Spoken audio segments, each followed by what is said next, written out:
Hi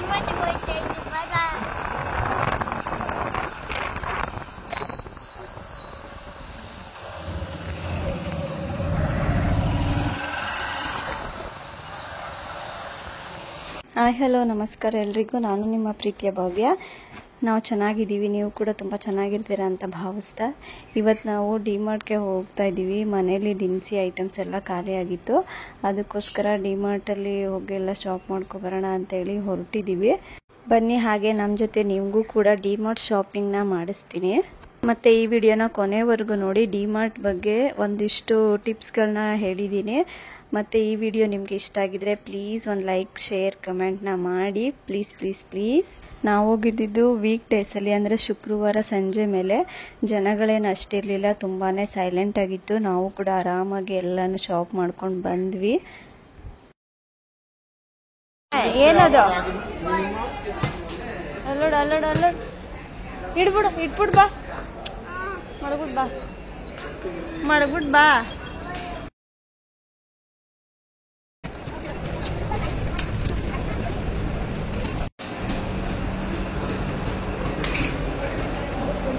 Appu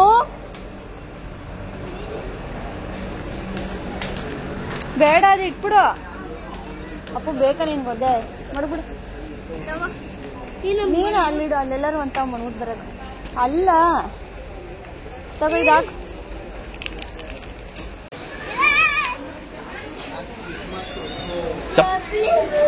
ನೀನು ಹೊರಗಡೆ ಹೋದಾಗ ಶೂ ಹಾಕು ಅಂತ ಹೇಳಿದೆ ತಾನೆ. ಚಪ್ಪಲಿ ಯಾಕೆ ಹಾಕೊಂಡೆ? ಇವು ಮನೆ ತಾವ ಹಾಕೋ, ಹೊರಗಡೆ ಹೋದಾಗ ಶೂ ಹಾಕು ಅಂತ ಹೇಳಿದೆ ತಾನೆ. ಬರಚ್ಚಿರಮ್ಮ.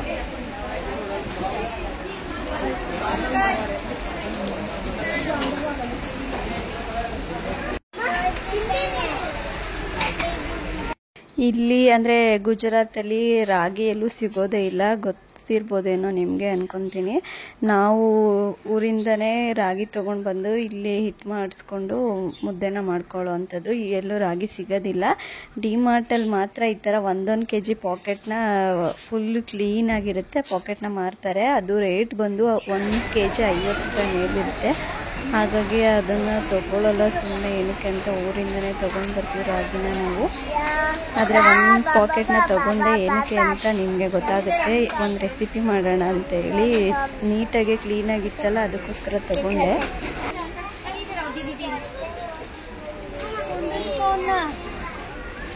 ಮತ್ತು ನಾವು ವಿಡಿಯೋ ಮಾಡ್ತಾ ಇದ್ದದ್ದನ್ನು ನೋಡಿ ಅಲ್ಲೇ ಕೆಲಸ ಮಾಡೋ ಅಂಥವ್ರು ವಿಡಿಯೋ ಮಾಡಬೇಡಿ ಸರ್ ಅಂತ ಹೇಳಿದ್ರು. ಸರಿ ಓಕೆ ಅಂತೇಳಿ ನಾವು ಕೂಡ ಅಷ್ಟೇ ಅಲ್ಲಿಗೆ ನಿಲ್ಲಿಸಿದ್ವಿ. ವಿಡಿಯೋ ಏನು ಮಾಡ್ಕೊಳಕ್ಕೆ ಹೋಗಿಲ್ಲ ಒಳಗಡೆ.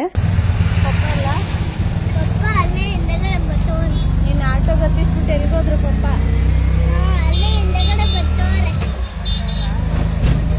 ನೀನು ಯಾಕೆ ಆಟೋದಲ್ಲಿ ಹೋಗ್ತಾ ಇದೆಯಾ?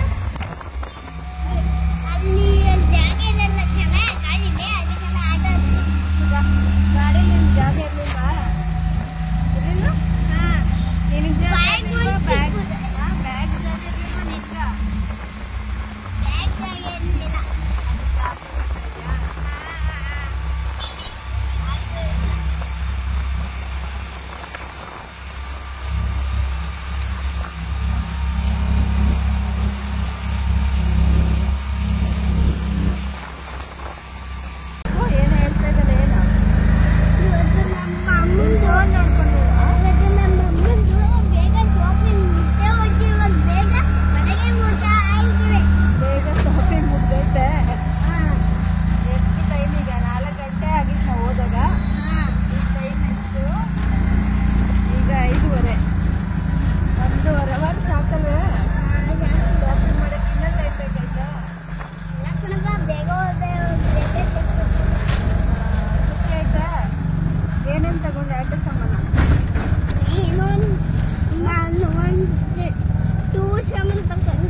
ಸಿಕ್ತು ಹೋಗು.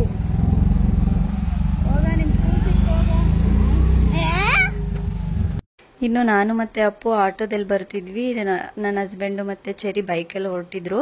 ನಮ್ಮದು ಲಗೇಜ್ ಬಂದು 3 ಬ್ಯಾಗ್ ಆಗಿಬಿಟ್ಟಿತ್ತು. 2 ಆಗಿದ್ರೆ ಹೇಗೋ ಮ್ಯಾನೇಜ್ ಮಾಡ್ಕೊಂಡು ಬರ್ಬೋದಿತ್ತು. 3 ಆಗಿದ್ರಿಂದ ಹಿಡ್ಕೊಂಡು ಬರೋದು ಕಷ್ಟ ಅಂತ ಹೇಳಿ ನಮ್ಗೆ ಆಟೋದಲ್ಲಿ ಹತ್ಸ್ಬಿಟ್ಟು ಅವರು ಬೈಕಲ್ಲಿ ಬರ್ತಿದ್ರು. ನೋಡ್ತಾ ಇರ್ಬೋದು, ಮುಂದೆ ಬರ್ತಿದ್ದಾರೆ ಅವರು ಕೂಡ. ನಿನಗೆ ಬೈಕಲ್ಲಿ ಹೋಗಿದ್ರೆ ಖುಷಿ ಆಗೋದು, ಆಟೋದಲ್ಲಿ ಬಂದಿದ್ದಕ್ಕೆ ಮಾಡಬಾರ್ದು. ಆಟೋದಲ್ಲಿ ಬಂದಿದ್ದಕ್ಕೆ ಖುಷಿ ಆಯ್ತದ? ಖುಷಿ ಆಯ್ತದ, ಬೇಜಾರಾಯ್ತದ? ಆಟೋದಲ್ಲಿ ಬಂದಿದ್ದಕ್ಕೆ ಖುಷಿ ಆಯ್ತದ. ಖುಷಿ ಆಯ್ತದ? ಗಾಡಿಯಲ್ಲಿ ಬಂದೆ ನಂಗೆ ಬೇಜಾರಾಯ್ತು. ಬೇಜಾರಾಗ್ತದ? ಯಾವಾಗಲೂ ಡಿಮಾರ್ಟ್ ಹೋದಾಗೆಲ್ಲ ಆಟೋದಲ್ಲೇ ಬರೋಣ?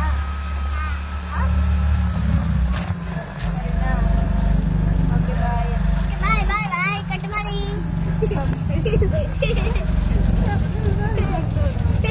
ಸರಿ, ಇಲ್ಲಿ ನೋಡು, ನಮ್ಮನ್ನ ಮಾತ್ರ ಬಿಟ್ಬಿಟ್ಟು ನೀವು ಗಾಡೀಲಿ ಬಂದ್ಬಿಟ್ರಿ ತಾನೆ?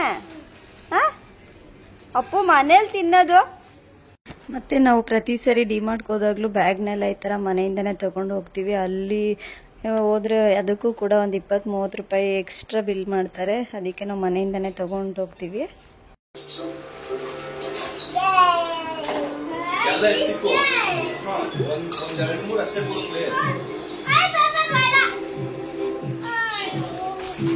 ಏನ ಇವೆಲ್ಲ? ಸರಿಮ್ಮ, ಇದೇನ? ಅವಳು ಹೇಳ್ತಾಳೆ, ಕೇಳಿಸ್ಕೊಳ್ಳೋ, 1 ನಿಮಿಷ ಇರ. ಸರಿಮ್ಮ, ಇದೇನಮ್ಮ ಇದು? ನನ್ನ ಮುಖ ನೋಡಿ, ಈ ಕಡೆ ಹೇಳು. ಏನ? K K K clay. Appu, ಒಂದು ಓಪನ್ ಮಾಡು. ನಿನ್ಗೆ ಯಾವ ಕಲರ್ ಬೇಕದು ಡಬ್ಬಕ್ಕೆಲ್ಲ ಹಾಯ್, ನಾನು ಡಿಮಾರ್ಟಿಂದ ವಾಪಸ್ ಬಂದು ಈಗ ಒಂದು ಅರ್ಧ ಗಂಟೆ ರೆಸ್ಟ್ ತಗೊಂಡು ಟೀ ಎಲ್ಲ ಮಾಡ್ಕೊಂಡು ಕುಡಿದು ಮಕ್ಳಿಗೆಲ್ಲ ಹಾಲು ಕೊಟ್ಟು ಮತ್ತೆ ಈಗ ವಿಡಿಯೋನ ಶುರು ಮಾಡ್ಕೊತಾ ಇದ್ದೀನಿ. ಕಂಟಿನ್ಯೂ ಮಾಡ್ತಾ ಇದ್ದೀನಿ. ವಿಡಿಯೋನ ಇವಾಗ ಕಂಟಿನ್ಯೂ ಮಾಡೋದು ಬೇಡ, ನಾಳೆ ಮಾಡ್ಕೊಳ್ಳೋಣ ಅಂತಿದ್ದೆ.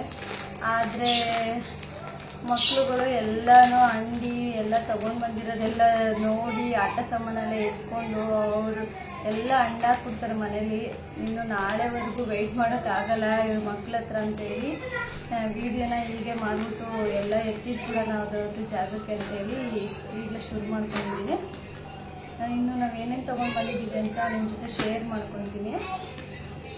ಮತ್ತು ಕೊನೆವರೆಗೂ ವಿಡಿಯೋನ ನೋಡಿ ಡಿಮಾರ್ಟ್ ಬಗ್ಗೆ ಕೆಲವೊಂದು ಟಿಪ್ಸ್ ಕೂಡ ಕೊಡ್ತೀನಿ ನಿಮಗೆ. ನೀವು ವಿಡಿಯೋನ ಕೊನೆವರೆಗೂ ನೋಡಿದ್ರೆ ಆ ಟಿಪ್ಸ್ ಏನೇನಂತ ನಿಮಗೆ ಗೊತ್ತಾಗುತ್ತೆ. ಮತ್ತು ಈ ವಿಡಿಯೋ ನಿಮಗೆ ಇಷ್ಟ ಆದರೆ ಪ್ಲೀಸ್ ಒಂದು ಲೈಕ್ ಮಾಡಿ, ಶೇರ್ ಮಾಡಿ ಮತ್ತು ಕಮೆಂಟ್ ಮಾಡಿ ತಿಳಿಸಿ. ಇನ್ನೂ ಏನಾದರೂ ಚೇಂಜಸ್ ಬೇಕಂದರೆ, ಇಲ್ಲಾಂದರೆ ಇದ್ರ ಬಗ್ಗೆ ಏನಾದರೂ ತಿಳ್ಕೊಬೇಕನ್ಸಿದ್ರೆ ನಿಮಗೆ ಕಮೆಂಟ್ ಮಾಡಿ ತಿಳಿಸಿ. ಖಂಡಿತವಾಗ್ಲೂ ನಾನು ನಿಮಗೆ ರಿಪ್ಲೈ ಮಾಡ್ತೀನಿ. ಬನ್ನಿ ಈಗ ಶುರು ಮಾಡೋಣ. ಯಾವ ಕಡೆಯಿಂದ ಶುರು ಮಾಡಿ ಗೊತ್ತಾಗ್ತಾ ಇಲ್ಲ. ಫಸ್ಟ್ ಕ್ಲೀನಿಂಗ್ದೆಲ್ಲ ತೋರಿಸ್ಬಿಡ್ತೀನಿ. ಇದು ಒಂದು ಕೋಲ್ಗೇಟ್ ಮ್ಯಾಕ್ಸ್ ಫ್ರೆಶ್. ನಾವು ಜಾಸ್ತಿ ಯಾವಾಗಲೂ ಇದನ್ನೇ ಉಪಯೋಗಿಸೋದು, ಗೊತ್ತಿಲ್ಲ ಯಾಕೆ ಅಂತ, ಬಟ್ ಚೆನ್ನಾಗಿರುತ್ತೆ, ಕಲರು ಎಲ್ಲ ಚೆನ್ನಾಗಿದೆ. ಸೊ ಇದನ್ನೇ ಯೂಸ್ ಮಾಡ್ತೀವಿ. ಎರಡು ಬರುತ್ತೆ ಇದರಲ್ಲಿ, ಬೈ 1 get 1 ಫ್ರೀ.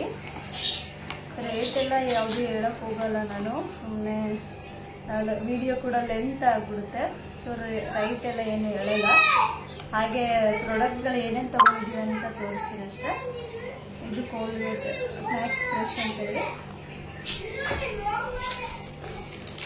ಇದು ವಿಮ್ ಪಾತ್ರೆ ತೊಳೆ ಸೋಪು. ನಾನು ಯಾವಾಗಲೂ ವಿಮ್ನೇ ಪ್ರಿಫರ್ ಮಾಡ್ತೀನಿ, ಚೆನ್ನಾಗಿ ಅನಿಸುತ್ತೆ, ನೀಟಾಗಿ ಕ್ಲೀನ್ ಆಗುತ್ತೆ ಪಾತ್ರೆ ಎಲ್ಲ. ವಿಮ್ನೇ ಬಳಸ್ತೀನಿ. ಮತ್ತು ಇದು ಬಂದು ಡೆಟಾಲ್ ಸೋಪು. ನಾನು ಮತ್ತು ನನ್ನ ಹಸ್ಬೆಂಡು ಇಬ್ಬರು ಕೂಡ ಡೆಟಾಲ್ ಸೋಪ್ನ ಯೂಸ್ ಮಾಡೋದು. ಇನ್ನು ಮಕ್ಕಳಿಗೆ ಡವ್ ಸೋಪ್ನ ಯೂಸ್ ಮಾಡ್ತೀನಿ. ಡವ್ ಸೋಪ್ ಮನೇಲಿ ಆಲ್ರೆಡಿ ಇತ್ತು, ಇನ್ನೂ ಒಂದು 3-4 ಇದೆ. ಸೊ ಅದಕ್ಕೆ ಅದನ್ನು ತೊಗೊಂಡಿಲ್ಲ, ಖಾಲಿ ಆದಮೇಲೆ ಆಮೇಲೆ ತೊಗೊಳ್ಳೋಣ ಅಂತೇಳಿ ಡೆಟಾಲ್ ಮಾತ್ರ ತೊಗೊಂಡು ಬಂದೆ. ಇನ್ನು ಇದು ರಿನ್ ಸೋಪು. ಮಕ್ಳುಗಳ ಬಟ್ಟೆ ಯಾವುದನ್ನು ನಾನು ವಾಷಿಂಗ್ ಮಿಷಿನ್ಗೆ ಹಾಕೋದಿಲ್ಲ, ಕೈಯಲ್ಲೇ ವಾಶ್ ಮಾಡ್ತೀನಿ. ನಂದು ನನ್ನ ಹಸ್ಬೆಂಡ್ ಮಾತ್ರ ವಾಷಿಂಗ್ ಮಿಷಿನ್ಗೆ ಹಾಕೋದು. ಅದರಿಂದಾಗಿ ಸೋಪ್ ಬೇಕಾಗುತ್ತೆ, ಜಾಸ್ತಿನೇ ಬೇಕು ನಮ್ಮ ಮನೇಲಿ. ಮ್ಯಾಟ್ಗಳು, ಮಕ್ಕಳದು ಬಟ್ಟೆಗಳು ಎಲ್ಲ ಒಗೆಯೋದಕ್ಕೆ ಜಾಸ್ತಿನೇ ಖಾಲಿ ಆಗ್ತಾ ಇರುತ್ತೆ. ಅದಕ್ಕೋಸ್ಕರ 2 ತಂದಿದ್ದೀನಿ. 2 ಪ್ಯಾಕ್. ಒಂದರಲ್ಲಿ 6 ಪೀಸ್ ಇದೆ, 1 ಪ್ಯಾಕಲ್ಲಿ 6 ಪೀಸ್ ಬಂದಿದೆ. 2 ತೊಗೊಂಡು ಬಂದಿದ್ದೀನಿ. ಇನ್ನೂ ಹೋಗೋದು ಎಷ್ಟು ದಿನ ಆಗುತ್ತೋ, ಇನ್ನೂ ಒಂದು 2 ತಿಂಗಳು ಮೇಲೆ ಆಗುತ್ತೆ ಮತ್ತೆ ನಾವು ಡಿಮಾರ್ಟ್ಗೆ ಹೋಗೋದು. ಸೊ ಅದಕ್ಕೆ ಅಲ್ಲಿವರೆಗೂ ಬೇಕಾಗುತ್ತೆ ಅಂತೇಳಿ ತೊಗೊಂಡು ಬಂದಿದ್ದೀನಿ, ಸ್ವಲ್ಪ ಜಾಸ್ತಿನೇ. ಮತ್ತು ಇಲ್ಲಿ ನಿರ್ಮಾ ಪೌಡರ್ ತೊಗೊಬಂದಿದ್ದೀನಿ. ಅದೇ ಹೇಳಿದ್ನಲ್ಲ, ಮಕ್ಕಳು ಬಟ್ಟೆ ಮತ್ತು ಬೆಡ್ಶೀಟು, ಬೆಡ್ ಮೇಲೆ ಹಾಸೋಂಥ ಬೆಡ್ಶೀಟು ಅದನ್ನೆಲ್ಲ ನಾನು, ಆಮೇಲೆ ವೈಟ್ ಬಟ್ಟೆ ಏನಿರುತ್ತೆ, ವೈಟ್ ಕಲರ್ ಬಟ್ಟೆ ಟವಲ್, ಅದೆಲ್ಲ ನಾನು ಒಂದು ನೈಟ್ ಪೂರ್ತಿ ಈ ಥರ ಸರ್ಪು ಪುಡಿ ಹಾಕಿ ನೆನೆಸಿಟ್ಟು ಆಮೇಲೆ ವಾಷಿಂಗ್ ಮಿಷಿನ್ಗೆ ಹಾಕ್ತೀನಿ. ಸೊ ಅದಕ್ಕೆ ನಿರ್ಮಾ ಪುಡಿನ ತೊಗೊಂಡು ಬಂದಿದ್ದೀನಿ. ಇನ್ನು ಇದು ನೋಡ್ಬೋದು, ಈ ಸರಿ ಸ್ವಲ್ಪ ದೊಡ್ಡದ ಪ್ಯಾಕ್ನೇ ತೊಗೊಂಡು ಬಂದ್ಬಿಟ್ಟಿದ್ದೀನಿ. ಸರ್ಫ್ ಎಕ್ಸೆಲ್ಲು, ಮ್ಯಾಟಿಕ್, ಟಾಪ್ ಲೋಡ್ ಎಲ್ಲ ಇಲ್ಲೇ ಕೊಟ್ಟಿರ್ತಾರೆ, ಟಾಪ್ ಲೋಡು, ಫ್ರಂಟ್ ಲೋಡು ಅಂತ. ಇದು ಸರ್ಫ್ ಎಕ್ಸೆಲ್ ಲಿಕ್ವಿಡು, ಮಿಷಿನ್ಗೆ ಹಾಕೋದಕ್ಕೆ ಅಂತೇಳಿ ಲಿಕ್ವಿಡ್ನ ತೊಗೊಂಡ್ಬಂದಿದ್ದೀನಿ. ಆಲ್ಮೋಸ್ಟ್ ಯಾರ್ಯಾರ ಮನೇಲಿ ವಾಷಿಂಗ್ ಮಿಷಿನ್ ಇದೆ ಅವರು ಜಾಸ್ತಿ ಲಿಕ್ವಿಡ್ನೇ ಪ್ರಿಫರ್ ಮಾಡಿ, ನಿರ್ಮಾ ಪೌಡರ್ ಏನಿರುತ್ತೆ ಅದನ್ನು ಹಾಕಿದ್ರೆ ವಾಷಿಂಗ್ ಮಿಷಿನ್ ಬೇಗ ಹಾಳಾಗ್ತವೆ, ರಿಪೇರಿಗೆ ಬರ್ತವೆ ಅಂತ ಹೇಳ್ತಾರೆ. ಸೊ ಅದಕ್ಕೆ ಲಿಕ್ವಿಡ್ ಯೂಸ್ ಮಾಡೋದ್ರಿಂದ ಆ ಥರ ಏನೂ ಆಗೋದಿಲ್ಲ, ಜಾಸ್ತಿ ವರ್ಷಗಳವರೆಗೂ ವಾಷಿಂಗ್ ಮಿಷಿನ್ ಬಾಳಿಕೆ ಬರುತ್ತೆ. ಮತ್ತು ಲಿಕ್ವಿಡ್ ಹಾಕೋದ್ರಿಂದ ಬಟ್ಟೆ ಕೂಡ ನೀಟಾಗಿ ವಾಶ್ ಆಗುತ್ತೆ. ಇದು ಒಂದು 3 ಲೀಟರ್ದು ಇದು ರೀಫಿಲ್ ಮಾಡ್ಕೊಳ್ಳೋದಕ್ಕೆ ಡಬ್ಬ ಇದೆ ಮನೆಯಲ್ಲಿ, ಅದಕ್ಕೆ ಈ ಥರ ರೀಫಿಲ್ನೇ ತೊಗೊಂಡು ಬಂದೆ. 3.2 ಲೀಟರ್ ಇದೆ. ಸರ್ಫ್ ಎಕ್ಸೆಲ್ ಲಾಸ್ಟ್ ಟೈಮು ಏರಿಯಲ್ಲಿ ತೊಗೊಂಡು ಬಂದಿದೆ, ಅದಕ್ಕೆ ಈ ಸರಿ ನೋಡೋಣ ಇದ್ರಲ್ಲಿ ಯಾವ ಥರ ಕ್ಲೀನ್ ಆಗ್ತವೆ ಬಟ್ಟೆ ನೋಡೋಣ ಅಂತೇಳಿ ಈ ಸರಿ ಸರ್ಫ್ ಎಕ್ಸೆಲ್ನ ತೊಗೊಂಡು ಬಂದಿದ್ದೀನಿ. ಇದು ಮಾಮೂಲಿ ಹಾಕಿತ್ತು ಅದಕ್ಕೆ. ಇದರಲ್ಲಿ ನೋಡಿ, ಇದು ಒಂದು ಫ್ರೀ ಓಡೋನಿಲ್ ಫ್ರೆಶ್ನರು ಫ್ರೀದು.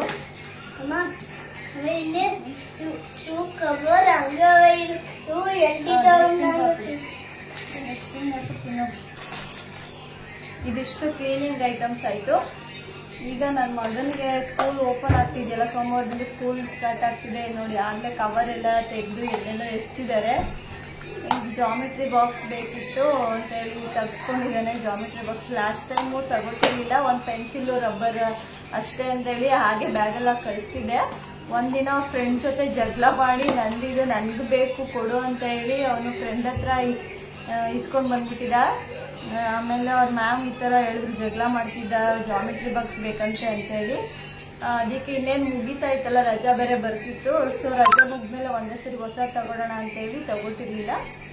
ಇನ್ನೇನು ಸೋಮವಾರದಿಂದ ಹೋಗಬೇಕು ಸ್ಕೂಲ್ಗೆ, ಅದಕ್ಕೋಸ್ಕರ ಜಾಮಿಟ್ರಿ ಬಾಕ್ಸು ಮತ್ತು ಲಂಚ್ ಬಾಕ್ಸು ಲಾಸ್ಟ್ ಟೈಮ್ದು ಸ್ವಲ್ಪ ಹಾಳಾಗಿತ್ತು, ಅದಕ್ಕೆ ಲಂಚ್ ಬಾಕ್ಸ್ನ ತಗೊಂಡೆ. ಇದು ಬಂದು 100 ರೂಪೀಸ್ ಲಂಚ್ ಬಾಕ್ಸ್, 100 ರೂಪೀಸ್ ಚೆನ್ನಾಗಿದೆ ನೋಡ್ಬೋದು. 2 ಸ್ಪೂನ್ಗಳು ಕೊಟ್ಟಿದ್ದಾರೆ. ಈ ಥರ ಒಂದು ಚಿಕ್ಕ ಡಬ್ಬನ್ನು ಕೂಡ ಕೊಟ್ಟಿದ್ದಾರೆ ಒಳಗಡೆ. ತರಕಾರಿ ಹಾಕೊಳ್ಳೋದು ಒಂದು ಚಿಕ್ಕ ಡಬ್ಬದಲ್ಲಿ ಒಂದು ತರಕಾರಿ ಹಾಕೊಳ್ಳೋದು ಕೊಟ್ಟಾರೆ. ಹೇಳ್ತೀನಿ, ಚೆನ್ನಾಗಿದೆ, 100 ರೂಪೀಸ್ ಕೊಡ್ಬೋದು. ಅದಕ್ಕೆ ಇದೊಂದು ಲಂಚ್ ಬಾಕ್ಸ್ ತಗೊಂಡು, ಮತ್ತೆ ವಾಟರ್ ಬಾಟ್ಲು ಕೂಡ ಲಾಸ್ಟ್ ಟೈಮ್ದು ಎಲ್ಲ ಕಿತ್ತಾಕಿ ಹಾಳು ಮಾಡಿ ಇಟ್ಟಿದ್ದಾರೆ. ರಾಜ್ಯದಲ್ಲೆಲ್ಲ ಅದು ಇದು ನೀರೆಲ್ಲ ಹಿಡ್ಕೊಂಡು ಆಟ ಆಡಿ ಕ್ಯಾಪ್ ಎಲ್ಲ ಹಾಳಾಗಿತ್ತು. ಸೊ ಅದಕ್ಕೆ ಇದೊಂದು ವಾಟರ್ ಬಾಟ್ಲು ಕೂಡ ತಗೊಂಡು ಬಂದೆ. ಇದು ಪೂಜಾ ಐಟಮ್ಸು, ಬೈ 1 get 1 ಫ್ರೀ ಸಿಕ್ತು ಗಂಟಲ್ಲಿ. ಇದು ಬತ್ತಿ ಇರಲಿಲ್ಲ ಮನೇಲಿ, ಖಾಲಿ ಆಗಿತ್ತು. ಸೊ ಅದಕ್ಕೆ ಇದೊಂದು ತಗೊಂಡೆ. ಇದನ್ನು ನೋಡ್ಬೋದು, ಓಪನ್ ಆಗಿಲ್ಲ. ಇದು ಮಾಮೂಲಿ ಧೂಪ ಈ ಥರ ಚೆನ್ನಾಗಿರುತ್ತೆ, ಇಡೋದಕ್ಕೂ ಅಷ್ಟೇ, ಹತ್ಸೋದಕ್ಕೂ ಅಷ್ಟೇ. ಇದು ಸ್ಮೆಲ್ ಕೂಡ ತುಂಬ ಚೆನ್ನಾಗಿ ಬರುತ್ತೆ. ಹಾಗಾಗಿ ಇದೊಂದು ಧೂಪ ತೊಗೊಂಡು, ಲಾಸ್ಟ್ ಟೈಮ್ ಕೂಡ ತಂದಿದ್ದು ಚೆನ್ನಾಗಿತ್ತು. ಸೊ ಅದಕ್ಕೆ ಈ ಸರಿನೂ ಕೂಡ ಒಂದಿರಲಿ ಅಂತ ತೊಗೊಂಡು ಬಂದಿದ್ದೀವಿ. ಮತ್ತು ಇದು ಬಂದು ಕ್ಯಾಂಡಲು. ಇನ್ನೇನು ಮಳೆಗಾಲ ಶುರು ಆಯ್ತಲ್ಲ, ಕರೆಂಟು ಹೇಳೋಕ್ಕಾಗಲ್ಲ ಯಾವಾಗ ಹೋಗುತ್ತೆ ಯಾವಾಗ ಬರುತ್ತೆ ಅಂತ. ಸೊ ಎಮರ್ಜೆನ್ಸಿಗೆ ಮನೆಯಲ್ಲಿ ಕ್ಯಾಂಡಲ್ ಇರಲಿ ಅಂತ ತಗೊಂಡು ಬಂದೆ. ಮತ್ತು ಇದೊಂದು ಮೂಸ್ ಸ್ಪ್ರೇ ತಗೊಂಡು ಬಂದಿದ್ದೀನಿ.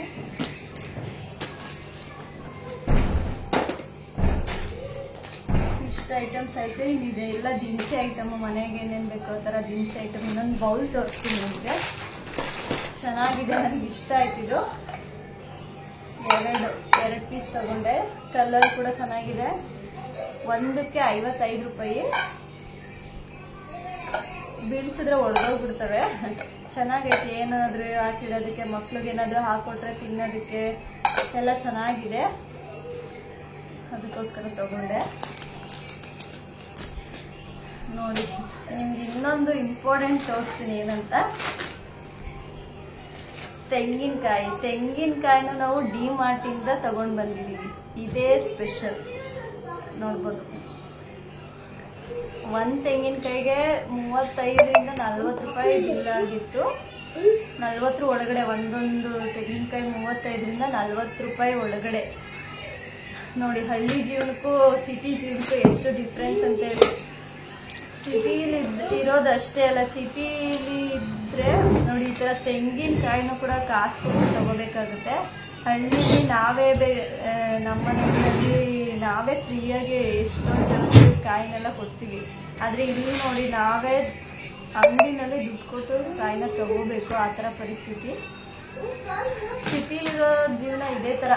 ಎಷ್ಟು ಸಂಪಾದನೆ ಇರುತ್ತೆ ನೋಡಿ ಅವ್ರದ್ದು, ಸಂಪಾದನೆಗಿಂತ ಖರ್ಚೇ ಜಾಸ್ತಿ ಇರುತ್ತೆ. ಖರ್ಚು ಅನ್ನೋದೇ ಡಬ್ಬಲ್ ಇರುತ್ತೆ. ಅದಕ್ಕೋಸ್ಕರ ಸಿಟಿಲಿರೋರು ಜಾಸ್ತಿ ಏನೋ ದುಡ್ಡನ್ನ ಉಳ್ಸೋಕ್ಕಾಗಲ್ಲ, ಬೇಗ ಖಾಲಿ ಆಗಿಬಿಡುತ್ತೆ. ಖರ್ಚು ಜಾಸ್ತಿ ಇರುತ್ತೆ. ಈಗ ದಿನಸಿ ಐಟಮ್ಗಳನ್ನ ತೋರಿಸ್ತೀನಿ, ಏನೇನು ತೊಗೊಂಡು ಬಂದಿದ್ದೀನಿ ಅಂತೇಳಿ. ಇದು ಒಂದು ಮಾಮೂಲಿ ಬೆಲ್ಲ ಈ ಥರದ್ದು. ಇನ್ನೊಂದು ಮಾಮೂಲಿ ಡಬ್ಬದಲ್ಲಿರೋದಿತ್ತು, ಅದು ಇನ್ನೂ ಕಾಸ್ಟ್ಲಿ ಇತ್ತು. ಇದು ಒಂದು 1 kgಗೆ 90 ರೂಪಾಯಿ ಅಂತಾರೆ. ಇನ್ನು ಇದಕ್ಕಿಂತ ಜಾಸ್ತಿ ರೇಟಿಂದ ಇದಕ್ಕಿಂತ ಕಡಿಮೆ ಯಾವುದೂ ಇರಲಿಲ್ಲ. ಸೊ ಇದನ್ನು ತಗೊಂಡ್ರೆ ನಾವು ಜಾಸ್ತಿ ಸಕ್ಕರೆನ ಯೂಸ್ ಮಾಡಲ್ಲ ಮನೆಯಲ್ಲಿ. ಟೀ, ಕಾಫಿ, ಮಕ್ಕಳಿಗೆ ಹಾಲು ಎಲ್ಲದಕ್ಕೂ ಬೆಲ್ಲನ ಯೂಸ್ ಮಾಡ್ತೀನಿ. ಸಕ್ಕರೆ ಜಾಸ್ತಿ ಯೂಸ್ ಮಾಡೋಕ್ಕೋಗಲ್ಲ. ಸಕ್ಕರೆ ಏನಾದರೂ ಈ ಥರ ಸ್ವೀಟ್ ಮಾಡಿದಾಗ, ಪಾಯಸ ಆ ಥರದಕ್ಕೆ ಮಾತ್ರ ಹಾಕೋಂಥದ್ದು. ಡೈಲಿ ಈ ಥರ ಬೆಲ್ಲನೇ ಯೂಸ್ ಮಾಡ್ತೀನಿ. ಇದೊಂದು 2-3 kg ತೊಗೊಂಡು ಬಂದೆ. ಬೆಲ್ಲಕ್ಕೆ ಜಾಸ್ತಿ ಇದು ಬರೋದು. ಇದು ಬಂದು ಮಾಮೂಲಿ ತೊಗರಿಬೇಳೆ. 2 kg ಮೇಲಿದೆ, 2 kg ಇದೆ. ಎಲ್ಲ ಸ್ವಲ್ಪ ಜಾಸ್ತಿನೇ ತೊಗೊಂಡು, ಎಲ್ಲ ಐಟಮ್ಸು ಖಾಲಿ ಆಗಿತ್ತು. ಆಲ್ಮೋಸ್ಟ್ ಒಂದು 2-3 ತಿಂಗಳು ಆಗ್ತಾ ಬಂದಿತ್ತು. ನಾವು ಡಿ-ಮಾರ್ಟ್ಗೆ ಹೋಗಿ ಶಾಪಿಂಗ್ ಮಾಡ್ಕೊಂಡು ಬಂದು ಏನೂ ಇರಲಿಲ್ಲ ಮನೇಲಿ, ಎಲ್ಲ ಖಾಲಿ ಆಗಿತ್ತು. ಸೊ ಅದಕ್ಕೆ ಇನ್ನೂ ಎಷ್ಟು ದಿನ ಆಗುತ್ತೋ ಹೋಗೋದು, ಇನ್ನೂ ಒಂದು 2 ತಿಂಗಳು ಆಗುತ್ತೆ. ಅದಕ್ಕೆ ಎಲ್ಲನೂ ತೊಗೊಂಡು ಬಂದೆ ಇವಾಗಲೇ.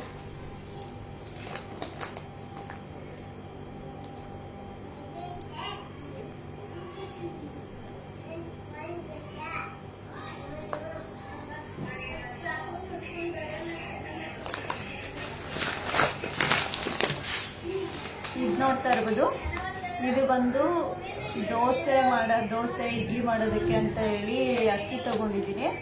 ಮಾಮೂಲಿ ನಾವು ಸೋನಾ ಮಸೂರಿ ಅಕ್ಕಿಲಿ ದೋಸೆ ಇಡ್ಲಿ ಮಾಡಿದ್ರೆ ಅಷ್ಟು ರುಚಿಯಾಗಿ ಆಗಲ್ಲ. ಇದು ಬೇರೆ ಸಪ್ರೇಟ್ ದೋಸೆ ಇಡ್ಲಿಗೆ ಅಂತಲೇ ಒಂದು 4-5 kg ಇದೆ ಇದರಲ್ಲಿ. ಇದನ್ನು ಬೇರೆ ಸಪ್ರೇಟ್ ತೊಗೊಂಡು ಬಂದೆ ದೋಸೆ ಇಡ್ಲಿ ಮಾಡೋದಕ್ಕೆ ಅಂತ ಹೇಳಿ. ಮಾಮೂಲಿ ಇದು ಕಡಲೆ ಬೀಜ. ನಾವು ಜಾಸ್ತಿ ಈ ಥರ ಐಟಮ್ಸ್ ಎಲ್ಲ ಈ ಥರ ಲೂಸ್ ಇರೋದೇ ತೊಗೋತೀವಿ. ಮಾಮೂಲಿ ಪ್ಯಾಕೆಟಲ್ಲಿರೋದನ್ನ ತೊಗೊಳಕ್ಕೆ ಹೋಗಲ್ಲ. ಈ ಥರ ಲೂಸ್ ಇಟ್ಟಿರ್ತಾರೆ ನೋಡಿ, ನಾವೇ ನಮ್ಗೆ ಎಷ್ಟು ಬೇಕೋ ಅಷ್ಟನ್ನು ಹಾಕೊಳ್ಳುವಂಥದ್ದು. ಆ ಥರ ಲೂಸ್ ಐಟಮ್ಸ್ನೇ ತೊಗೊತೀವಿ. ಯಾಕಂದರೆ ಅದು ಕ್ವಾಲಿಟಿ ಚೆನ್ನಾಗೇ ಇರುತ್ತೆ, ಬಟ್ ರೇಟ್ ಸ್ವಲ್ಪ ಕಡಿಮೆ ಇರುತ್ತೆ ಅಂತೇಳಿ ಅಷ್ಟೇ. ಕ್ವಾಲಿಟಿ ಸೇಮೇ ಇರುತ್ತೆ, ಏನೋ ಅಷ್ಟೊಂದು ಡಿಫ್ರೆನ್ಸ್ ಏನಿರಲ್ಲ. ಹಾಗಾಗಿ ಈ ಥರ ಲೂಸ್ ಐಟಮ್ಸ್ನ ತೊಗೊತೀನಿ. ಏನೇನು ಸಿಗುತ್ತೆ ಲೂಸಲ್ಲಿ ಅದನ್ನು ತೊಗೊತೀನಿ. ಇಲ್ಲದೆ ಇರೋದನ್ನ ಈ ಥರ ಮಾಮೂಲಿ ಪಾಕೆಟಲ್ಲಿ ಇರೋದನ್ನ ತೊಗೊತೀನಿ. ಇದು ಒಂದು ಕಡಲೆ, ಇದು ಕಡಲೆ ಬೇಳೆ, ಇದು ಒಂದು ಹೆಸರು ಬೇಳೆ, ಇದು ಬಂದು ಕೆಂಪು ಬೇಳೆ ಅಥವಾ ಮಸೂರ್ ದಾಲ್ ಅಂತಾರಲ್ಲ ಅದು. ನಾನು ಈ 2 ಬೇಳೆನೂ ಮಿಕ್ಸ್ ಮಾಡಿ ಯೂಸ್ ಮಾಡ್ತೀನಿ. ಬೇಳೆ ಸಾಂಬಾರು ಏನಕ್ಕಾದರೂ ಆಗಲಿ ಎರಡೂ ಮಿಕ್ಸ್ ಮಾಡ್ಕೊಂಡು ಯೂಸ್ ಮಾಡ್ತೀನಿ, ಚೆನ್ನಾಗಿ ಬರುತ್ತೆ ಟೇಸ್ಟ್. ಇದು ಬಂದು ಉದ್ದಿನ ಬೇಳೆ, ಇಡ್ಲಿ ದೋಸೆ ಇದಿಲ್ಲ. ಇದು ಕಡಲೆಕಾಳು ಒಂದು ಅರ್ಧ kg ಇದೆ. ಇದು ಆ ಥರ ಲೂಸಲ್ಲಿ ಸಿಕ್ಕಿಲ್ಲ, ಖಾಲಿ ಆಗಿತ್ತು ಅನಿಸುತ್ತೆ, ಹಾಗೆ ಪಾಕೆಟ್ನ ತಗೊಂಡೆ.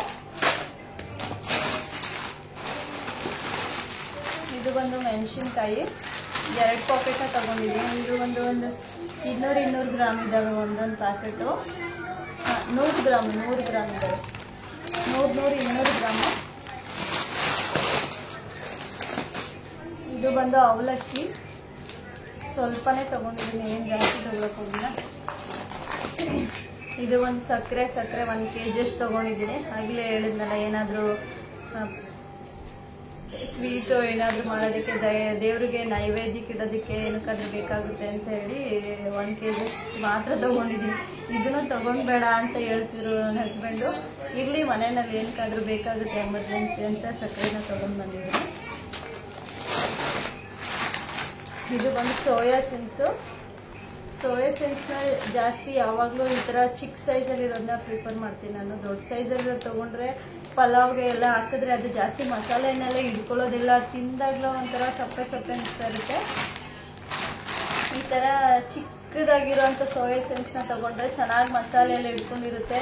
ತಿನ್ನುವಾಗಲೂ ಅಷ್ಟೇ ಗೊತ್ತಾಗೋದಿಲ್ಲ, ಮಕ್ಳಿಗೆಲ್ಲ ಹಾಗೆ ತಿಂದ್ಬಿಡ್ತಾರೆ ಪಲಾವ್ಗೆಲ್ಲ ಹಾಕಿದಾಗ. ಅದಕ್ಕೆ ಈ ಥರ ಒಂದು ಸೋಯಾ ಚಂಕ್ಸ್ ತೊಗೊಂಡೆ. ಇದು ನೋಡಿ ಮಖಾನ. ಮಕ್ಕಳಿಗೆ ಸ್ನ್ಯಾಕ್ಸ್ ಏನಾದರೂ ಕೊಡೋಣ ಅಂತ ಹೇಳಿ, ಸ್ಕೂಲ್ ಬೇರೆ ಓಪನ್ ಆಯ್ತಲ್ಲ ಈಗ, ಬಾಕ್ಸ್ಗೆಲ್ಲ ಹಾಕೊಟ್ರೆ ಚೆನ್ನಾಗಿರುತ್ತೆ. ಸ್ವಲ್ಪ ಫ್ರೈ ಮಾಡಿ ಹಾಕೊಟ್ರೆ ಚೆನ್ನಾಗಿರುತ್ತೆ ಸ್ನ್ಯಾಕ್ಸ್ ಬಾಕ್ಸ್ಗೆ ಅಂತ ಹೇಳಿ ಇದೊಂದು ಪಾಕೆಟ್ ತೊಗೊಂಡು. ಇದನ್ನು ತಿನ್ನೋದ್ರಿಂದ ಜಾಸ್ತಿ ಹೆಲ್ತ್ ಬೆನಿಫಿಟ್ಸ್ ಇದೆ. ಅದರಲ್ಲೂ ಮಕ್ಳುಗಳಿಗೆ ಇದನ್ನ ಕೊಡಬೇಕು ಮಖಾನನ. ಅದಕ್ಕೆ ಜಾಸ್ತಿ ತೊಗೊಂಡಿಲ್ಲ, ನಾನು ಕೂಡ ಸ್ವಲ್ಪ ತೊಗೊಂಬಂದಿದ್ದೀನಿ. ರೇಟು ತುಂಬಾ ಜಾಸ್ತಿ ಆಗಿರೋದು. ಇದು ಬಂದು ಎಣ್ಣೆ ಫಾರ್ಚೂನ್ ಗ್ರೌಂಡ್ನಟ್ ಆಯಿಲ್ 2 ಪಾಕೆಟ್ ತಗೊಂಡೆ, ರಿಫೈನ್ಡ್ ಆಯಿಲು. ಇದು ನೋಡಿ ಮಸ್ಟರ್ಡ್ ಆಯಿಲ್. ಇದು ಸಾಸಿವೆ ಎಣ್ಣೆ. ಇದನ್ನ ಕೂಡ ಯೂಸ್ ಮಾಡ್ತೀನಿ ನಾನು. ಹಾಗಾಗಿ ಈ ಕಡೆ ಜಾಸ್ತಿ ಮಸ್ಟರ್ಡ್ ಆಯಿಲ್ನ ಯೂಸ್ ಮಾಡೋದು ಎಲ್ಲರೂ. ನಾವು ಅವಾಗವಾಗ ಒಂದೊಂದ್ಸರಿ ಯೂಸ್ ಮಾಡ್ತೀನಿ. ಅದಕ್ಕೆ ಇದು ಒಂದು ಲವಂಗ, 2 ಪಾಕೆಟ್ ಮೆಣಸು, ಸಾಸಿವೆ, ಇದು ಏಲಕ್ಕಿ ಒಂದು ಚಿಕ್ಕ ಪಾಕೆಟು. ಇದು ಪಾಪ್ಕಾರ್ನ್ ಮಾಡೋದಕ್ಕೆ. ಇನ್ನು ಇವು ನೋಡಿ ಚಿಯಾ ಸೀಡ್ಸ್. ಡೈಲಿ ನೀರಲ್ಲಿ ನೆನೆಸಿಟ್ಟು ನೈಟು ಬೆಳಿಗ್ಗೆ ಕುಡಿತೀವಿ. Chia seeds, sunflower seeds, pumpkin seeds, watermelon seeds ಇವನ್ನೆಲ್ಲ ತಗೊಂಡಿದ್ದೀನಿ.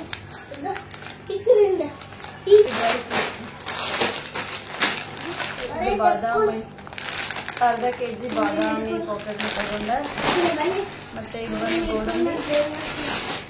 ಇದು ಬಂದು ದ್ರಾಕ್ಷಿ ನಮ್ಮ ಮನೇಲಿ ಜಾಸ್ತಿ ಖಾಲಿ ಆಗುತ್ತೆ. ಮಕ್ಕಳು ದ್ರಾಕ್ಷಿ ಅಂತ ಕೇಳ್ತಾನೆ ಇರ್ತಾರೆ ನಮ್ಮ ಮನೇಲಿ. ಹಾಗಾಗಿ ತಗೊಂಡು ಇನ್ನೊಂದು ಪಾಕೆಟ್ ತಗೋಬೇಕಿತ್ತು, ಒಂದೇ ಇರಲಿ ಅಂತೇಳಿ. ಮತ್ತು ಇದು ಒಂದು ಗುಲಾಬ್ ಜಾಮೂನ್ ಪೌಡರ್ ತೊಗೊಂಡು ಬಂದೆ ಮಾಡೋಣ ಅಂತ ಹೇಳಿ. ಮಾಮೂಲಿ ಚಿಲ್ಲಿ ಪೌಡರು, ಅರಿಶಿನ ಪುಡಿ, ಇದು ಅಡುಗೆ ಸೋಡಾ, ಇದು ತೋರಿಸಿಲ್ಲ ಅನಿಸ್ತೀನಿ. ಇದು ರವೆ, ಇದು ಹೆಸರು ಕಾಳು ಅಷ್ಟೇ. ಇದೊಂದು 2 ಕ್ಲಿಪ್ ತಗೊಂಡೆ, ಚೆನ್ನಾಗಿ ಅಂದಿತ್ತು. ಕ್ಯೂಟಾಗಿ ತೋರಿಸ್ತೀನಿ. ಓಪನ್ ಆಗ್ತಾಯಿಲ್ಲ, ಕಟ್ ಮಾಡಬೇಕಾದ್ರೆ. ಚೆನ್ನಾಗಿದೆ. ಮತ್ತು ಇನ್ನೊಂದು ಇದು ಸೋಫಾದು ಪಿಲ್ಲೋ ಕವರ್ ಎಲ್ಲ ಹಾಳಾಗಿತ್ತು, ಎಲ್ಲ ಜಿಪ್ಪೆಲ್ಲ ಕಿತ್ತೋಗಿತ್ತು. ತುಂಬ ದಿನದಿಂದ ಅಂದ್ಕೊತಾ ಇದ್ದೆ ತಗೊಳ್ಳೋಣ ಅಂತೇಳಿ. ಸೊ ಅದಕ್ಕೆ ಮ್ಯಾಚ್ ಆಗ್ಬೋದು ಅಂತೇಳಿ ಪಿಲ್ಲೋ ಕವರ್ನ ತೊಗೊಂಡು ಬಂದೆ. 5 ಇದ್ದಾವೆ. ಇದು ಒಂದು ಬಂದು 49-50 ರೂಪಾಯಿ ಒಂದು ಪೀಸು. 50 ರೂಪಾಯಿ ಕೊಟ್ಟು ಇದು 5 ತೊಗೊಂಡು ಬಂದಿದ್ದೀನಿ ಪಿಲ್ಲೋ ಕವರು. ಅದೆಲ್ಲ ತುಂಬಾ ಹಾಳಾಗಿತ್ತು, ಜಿಪ್ಪೆಲ್ಲ ಕಿತ್ತಾಕ್ಬಿಟ್ಟಿದ್ರು. ಸೊ ಅದಕ್ಕೆ ತೊಗೊಂಡು ಬಂದೆ ಹಾಕೋಣ ಅಂತೇಳಿ. ತುಂಬ ದಿನ ಅದಕ್ಕೆ ತೊಗೊಂಡು ಆಗಲೇ ಒಂದು 4-5 ವರ್ಷದಿಂದ ಯೂಸ್ ಮಾಡ್ತಾಯಿದ್ದೋ. ತೋರಿಸ್ತೀನಿ ನಿಮಗೆ ನೋಡಿ. ಎಲ್ಲ ತೆಗೆದು ಇಟ್ಟಿದ್ದಾರೆ ಈಚೆಗಡೆ. ಜಿಪ್ ಎಲ್ಲ ಕಿತ್ತೋಗೈತೆ ನೋಡಿ. ಈ ಥರ ಇದನ್ನೇ ಯೂಸ್ ಮಾಡ್ತಾ ಇದ್ದೆ ನಾನು. ಸೊ ಅದಕ್ಕೆ ಇದು ಹಳೇದಾಗಿತ್ತಲ್ಲ, ಜಾಸ್ತಿ ಚೇಂಜ್ ಮಾಡೋಣ ಅಂತೇಳಿ, ಚೆನ್ನಾಗಿರುತ್ತೆ, ಇದಕ್ಕೆ ಮ್ಯಾಚ್ ಆಗುತ್ತೆ ಅಂತೇಳಿ ಇದನ್ನು ತೊಗೊಂಡು ಬಂದೆ. ಹಾಕ್ಬೇಕು. ಇನ್ನೊಂದು ಸ್ವಲ್ಪ ಆಟ ಸಾಮಾನು ತೊಗೊಂಡಿದ್ರು ಅವ್ರು, ಕ್ಲೇ ಮತ್ತು ಇನ್ನೊಂದು ಏನು ತೊಗೊಂಡಿದ್ರು, ಏನು ತಗೊಂಡ ಅದೇನೋ ಫೋನ್ ಥರ ಆಟ ಆಡೋದು, ಅದನ್ನಾಗಲೇ ಎತ್ಕೊಂಡು ಪ್ಯಾಕ್ ಎಲ್ಲ ತೆಗೆದು ಆಡಿ ಮುಗಿಸಿದ್ರು ಅದ್ರಲ್ಲಾಗಲೇ. ಮತ್ತು ಇನ್ನೊಂದು ಸ್ನ್ಯಾಕ್ಸ್ ಏನೋ ತೊಗೊಂಡಿದ್ರು ತಿನ್ನೋಕ್ಕೆ, ಹಾಲೆಲ್ಲ ಹಾಕೊಂಡು ಕುಡಿತಾರಲ್ಲ, ಬೇಡ ಬೇಡ ಅಂದರೂ ಕೇಳಿಲ್ಲ, ತೆಗೆಸ್ಕೊಂಡ. ಅದನ್ನು ಕೂಡ ಓಪನ್ ಮಾಡಿ ತಿಂದರು. ಇಷ್ಟೇ ನಂದು ಡಿಮಾರ್ಟ್ ಶಾಪಿಂಗು. ಆಲ್ಮೋಸ್ಟ್ 1-2-3 ಮಂತ್ಸ್ ಆಗಿತ್ತು ನೋಡಿ ಡಿಮಾರ್ಟ್ಗೆ ಹೋಗಿ ಬಂದು. ಊರಿಗೆ ಹೋಗೋಕ್ಕಿಂತ ಮುಂಚೆ 1 ತಿಂಗಳು ಮುಂಚೆ ಹೋಗಿ ಬಂದಿದ್ದು. ಊರಿಂದ ಬಂದಮೇಲೆ ಹೋಗೋಕ್ಕಾಗಲಿಲ್ಲ. ಅದಕ್ಕೆ ಇನ್ನು ಸ್ಕೂಲು ಕೂಡ ಸ್ಟಾರ್ಟ್ ಆಯ್ತಲ್ಲ, ಹೇಗಿದ್ರು ಮತ್ತೆ ಹೋಗೋಕ್ಕಾಗೋದಿಲ್ಲ, ಎಲ್ಲ ಖಾಲಿ ಆಗಿತ್ತು. ಬಾಕ್ಸ್ ಎಲ್ಲ ಕೊಡಬೇಕು, ಇನ್ನು ಅಡುಗೆ ಮಾಡಿ ಡೈಲಿ ಥರ ಅಡುಗೆ ಮಾಡಿ ಬಾಕ್ಸ್ ಕೊಡೋದು, ಇದು ಒಂದು ತಲೆನೋವು ಈಗ. ಅದಕ್ಕೆ ತೊಗೊಂಡು ಬಂದ್ಬಿಡೋಣ ಸ್ಕೂಲ್ ಓಪನ್ ಆಗೋಷ್ಟರಲ್ಲಿ ಅಂತೇಳಿ ಎಲ್ಲ ಐಟಮ್ಸ್ ತೊಗೊಂಡು ಬಂದೆ. ಎಲ್ಲ ತೊಗೊಬರಲಿಲ್ಲ, ಒಂದೊಂದು ಮನೇಲಿರೋದನ್ನೆಲ್ಲ ತಗೊಂಡಿಲ್ಲ. ಮಿಕ್ಕಿರೋದು ಖಾಲಿ ಆಗಿರೋದನ್ನ ಮಾತ್ರ ತೊಗೊಂಡಿದ್ದೀನಿ. ಇದಕ್ಕೆ ಎಷ್ಟು ಬಿಲ್ ಆಗಿದೆ ಗೊತ್ತಾ? ಶಾಕ್ ಆಗ್ತಿರೋ ಕೇಳಿ, ಬೇಡ ಹೇಳೋದು. ಸರಿ, ಪಾಪ್ಕಾರ್ನ್ ತೊಗೊಂಡ್ರು, ಅರ್ಧ ತಿಂದು ಅರ್ಧ ಅಲ್ಲೇ ಬಿಟ್ಟಿದ್ದಾರೆ. ಮತ್ತು ನಿಮ್ಮ ಜೊತೆ ಇನ್ನೊಂದು ಇಂಪಾರ್ಟೆಂಟ್ ನೋಟಿಸ್ ಏನು ಹೇಳೋದಂದರೆ, ಡಿಮಾರ್ಟ್ಗೆ ಯಾರ್ಯಾರು ಹೋಗ್ತೀರಾ ನೋಡಿ, ಡಿಮಾರ್ಟ್ಗೆ ಹೋಗೋರು ಈ ಥರ ವೀಕೆಂಡಲ್ಲಿ ಹೋಗಬೇಡಿ. ಶನಿವಾರ ಭಾನುವಾರ ಈ ಥರ ವೀಕೆಂಡ್ಸಲ್ಲಿ ಹೋಗಬೇಡಿ. ವೀಕ್ ಡೇಸಲ್ಲಿ ಹೋಗಿ, ಅಂದರೆ ಸೋಮವಾರ ಮಂಗಳವಾರ ಬುಧವಾರ ಈ ಥರ ಏನಿದೆ ಶುಕ್ರವಾರದವರೆಗೂ ಈ ಥರ ಹೋಗಿ. ವೀಕ್ ಡೇಸಲ್ಲಿ ಹೋದರೆ ರಶ್ಶು ಕೂಡ ತುಂಬ ಕಡಿಮೆ ಇರುತ್ತೆ. ಆರಾಮಾಗೆ ಫ್ರೀಯಾಗೆ ನಿಮ್ಗೇನು ತೊಗೊಳ್ಬೇಕೋ ಅದನ್ನೆಲ್ಲ ತೊಗೊಂಡು ಬರ್ಬೋದು. ಮತ್ತು ರೇಟ್ ಕೂಡ ಸ್ವಲ್ಪ ಕಮ್ಮಿ ಆವ್ರೇಜಲ್ಲಿರುತ್ತೆ. ಸಂಡೇ ಮತ್ತು ಸ್ಯಾಟರ್ಡೆ ಸ್ವಲ್ಪ ರೇಟ್ನ ಚೇಂಜಸ್ ಮಾಡ್ತಾರೆ, ಜಾಸ್ತಿ ಮಾಡ್ತಾರೆ ಅಂತ ಕೇಳಿದ್ದೀನಿ. ಅದಷ್ಟು ಕರೆಕ್ಟಾಗಿ ಗೊತ್ತಿಲ್ಲ ನನಗೆ. ಜಾಸ್ತಿ ಮಾಡ್ಬೋದು, ಇನ್ನು ಜನ ಜಾಸ್ತಿ ಬರ್ತಾರಲ್ಲ ಶನಿವಾರ ಭಾನುವಾರ. ಸೊ ರೇಟ್ ಎಷ್ಟಿದ್ರೂ ಕೂಡ ತೊಗೊಳ್ತಾರೆ ಅನ್ನೋ ಒಂದು ಇಂಟೆನ್ಷನಲ್ಲಿ ಅವರು ಸ್ವಲ್ಪ ಬಿಲ್ನೆಲ್ಲ ಚೇಂಜಸ್ ಮಾಡ್ತಾರೆ ಅಂತ ಕೇಳಿದ್ದೀನಿ. ಸೊ ವೀಕ್ ಡೇಸಲ್ಲಿ ಹೋದರೆ ನಿಮಗೆ ಉಪಯೋಗ ಆಗುತ್ತೆ. ಡಿಮಾರ್ಟಲ್ಲಿ ಬೈ 1 get 1 ಮತ್ತು ಆಫರ್ಗಳು ತುಂಬ ನಡೀತಾ ಇರುತ್ತೆ. ಅದನ್ನು ನೋಡಿ, ನೀಟಾಗಿ ನೋಡಿ ಯಾವುದ್ರ ಮೇಲೆ ಎಷ್ಟು ಬೆಲೆ, ಯಾವುದು ಬೈ 1 get 1 ಆಫರಲ್ಲಿ ಇದೆ ಅಂತ ನೋಡಿ ತೊಗೊಳ್ಳಿ. ಅವಾಗ ನಿಮಗೆ ಆ ಥರ ನೋಡಿದಿರ ಯಾವ್ದು ಸಿಗುತ್ತೋ ಅದು ಕೈಗೆ ಸಿಕ್ಕಿದ್ದೆಲ್ಲ ತೊಗೊಂಡು ಬರ್ತಾಯಿದ್ರೆ ನಿಮಗೆ ಲಾಸ್ ಆಗೋ ಚಾನ್ಸಸ್ ಕೂಡ ಇರುತ್ತೆ. ಸೊ ನೀಟಾಗಿ ಓದ್ಕೊಂಡು ಅಲ್ಲಿರೋ ಕೊಟ್ಟಿರೋ ರೇಟ್ನೆಲ್ಲ ಓದಿ ಯಾವುದಕ್ಕೆ ಕಡಿಮೆ ರೇಟು, ಯಾವುದು ಆಫರಲ್ಲಿದೆ ಅಂತ ನೋಡಿ ತಗೋಬೇಕಾಗುತ್ತೆ. ಮತ್ತು ಡಿಮಾರ್ಟಿಂದ ತೊಗೊಂಡು ಬಂದಾದ್ಮೇಲೆ ಈ ಥರ ಏನಾದ್ರು ಬಟ್ಟೆ ಏನಾದರೂ ತೊಗೊಂಡು ಬಂದಿದ್ರೆ ಆವಾಗಲೇ ಅದನ್ನು ಚೆಕ್ ಮಾಡಿ ಸರಿ ಹೋಗುತ್ತಾ, ನಮಗೆ ಸೂಟ್ ಆಗುತ್ತಾ, ಕರೆಕ್ಟಾಗಿದೆಯಾ ಅಂತ ಚೆಕ್ ಮಾಡಿ ನೋಡ್ಕೊಬಿಡಿ. ಯಾಕಂದರೆ 1 ವಾರದೊಳಗಡೆ ಮಾತ್ರ ಅದನ್ನು ವಾಪಸ್ ತೊಗೊಂಡೋಗಿ ಕೊಟ್ಟರೆ ಎಕ್ಸ್ಚೇಂಜ್ ಮಾಡಿಕೊಡ್ತಾರೆ. 1 ವಾರ ಆದಮೇಲೆ ತೊಗೊಂಡೋದ್ರೆ ಅದನ್ನು ವಾಪಸ್ ತೊಗೊಳ್ಳೋದೇ ಇಲ್ಲ ಅವರು. ಅದಕ್ಕೋಸ್ಕರ ತಂದಿದ್ದ ದಿನನೇ ಇಲ್ಲ ನೆಕ್ಸ್ಟ್ ಡೇಲಿ ಏನು ತಂದಿದ್ದೀರಾ ಅದನ್ನೆಲ್ಲ ಒಂದ್ಸರಿ ಚೆಕ್ಔಟ್ ಮಾಡ್ಕೊಳ್ಳಿ. ಅಕಸ್ಮಾತ್ ಚೆನ್ನಾಗಿರಲಿಲ್ಲ ಅಂದರೆ ಅದನ್ನು ಎಕ್ಸ್ಚೇಂಜ್ ಮಾಡ್ಕೋಬೋದು. ಆ ಥರ ಆಫರ್ ಇದೆ. ಮತ್ತು ಇನ್ನೊಂದು, ಈ ಥರ ಡಿಮಾರ್ಟ್ ಶಾಪಿಂಗ್ ಹೋಗಬೇಕಾದಾಗ ಆದಷ್ಟು ಬ್ಯಾಗ್ಗಳನ್ನ ಮನೆಯಿಂದನೇ ಕ್ಯಾರಿ ಮಾಡೋದಕ್ಕೆ ಟ್ರೈ ಮಾಡಿ. ಯಾಕಂದರೆ ಅದಕ್ಕೂ ಎಕ್ಸ್ಟ್ರಾ 20-30 ರೂಪಾಯಿ ಚಾರ್ಜಸ್ ಕೊಡಬೇಕಾಗುತ್ತೆ. ಮತ್ತು ಈ ವಿಡಿಯೋನ ನಾನು ಇಲ್ಲಿಗೆ ಎಂಡ್ ಮಾಡ್ತಾ ಇದ್ದೀನಿ. ಈ ವಿಡಿಯೋ ಏನಾದರೂ ನಿಮಗೆ ಇಷ್ಟ ಆಗಿದ್ದರೆ ಪ್ಲೀಸ್ ಒಂದು ಲೈಕ್ ಮಾಡಿ, ಮತ್ತು ಕಮೆಂಟ್ ಮಾಡಿ ತಿಳಿಸಿ ಏನಾದರೂ ಇದ್ದರೆ. ಮತ್ತು ನನ್ನಿಂದ ಯಾವ ಥರ ವಿಡಿಯೋನ ಎಕ್ಸ್ಪೆಕ್ಟ್ ಮಾಡ್ತಿದ್ದೀರಾ ಅಂತ ಕಮೆಂಟ್ ಮಾಡಿ ತಿಳಿಸಿ. ಇಲ್ಲಾಂದರೆ ಯಾವ ಥರ ವೀಡಿಯೋಸ್ ಬೇಕು ನಿಮಗೆ ಅನ್ನೋದನ್ನು ಕೂಡ ಕಮೆಂಟಲ್ಲಿ ತಿಳಿಸಿ. ನಾನು ಆ ಥರ ವಿಡಿಯೋ ಮಾಡೋದಕ್ಕೆ ಟ್ರೈ ಮಾಡ್ತೀನಿ. ಮತ್ತು ಗೊತ್ತಲ್ಲ, ಈ ವಿಡಿಯೋ ಇಷ್ಟ ಆಗಿದ್ರೆ ಲೈಕ್ ಮಾಡಿ, ಶೇರ್ ಮಾಡಿ, ಮತ್ತು ಸಬ್ಸ್ಕ್ರೈಬ್ ಮಾಡ್ಕೊಂಡು ವಿಡಿಯೋ ನೋಡಿ. ಮತ್ತೆ ಸಿಗ್ತೀನಿ ಇನ್ನೊಂದು ಹೊಸ ವಿಡಿಯೋ ಜೊತೆ ಅಂತ ಹೇಳ್ತಾ ಎಲ್ರಿಗೂ ಬಾಯ್. ಎಲ್ಲರೂ ಖುಷಿಯಾಗಿ ಆರಾಮಾಗಿರಿ, ಯಾವುದಕ್ಕೂ ಟೆನ್ಷನ್ ಮಾಡ್ಕೋಬೇಡಿ. ಎಲ್ರಿಗೂ ಬಾಯ್.